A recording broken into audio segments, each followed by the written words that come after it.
Hi, it's me again with Corel Roll Tips and Tricks. And somebody, I don't know if where they got this file, and I do not have the text. I'm fixing to leave in a minute. I'm not going to wait for the text if he has it, but he wants to change it to Diane.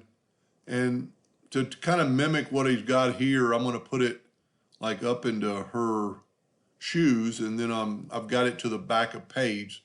So if it doesn't show up like that, you can go to Object Order Front of Page, and that's what it looks like.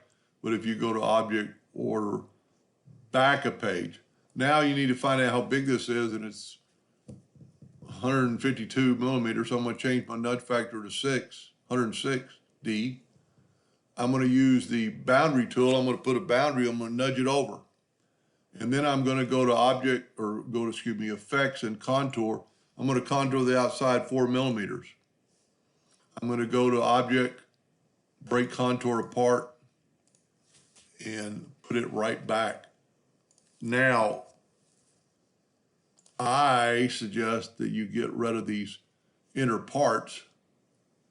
And to do that, just take the contour and break the curve apart, and then you can nudge that over, and then you can more easily delete these little inner parts if you don't want them. It's personal preference. And then just nudge that right back.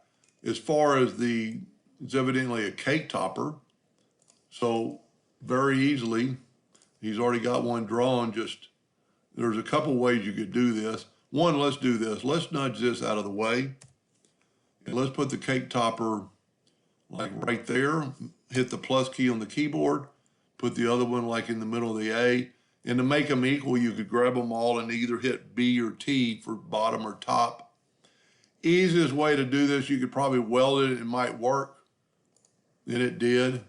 So that might be the easy. If it doesn't work for you, then you can just move that back, and there you have I'm guessing a cake topper. But if you like that font, which is cool, it'll do the same thing with the exception when you contour it with rounded corners.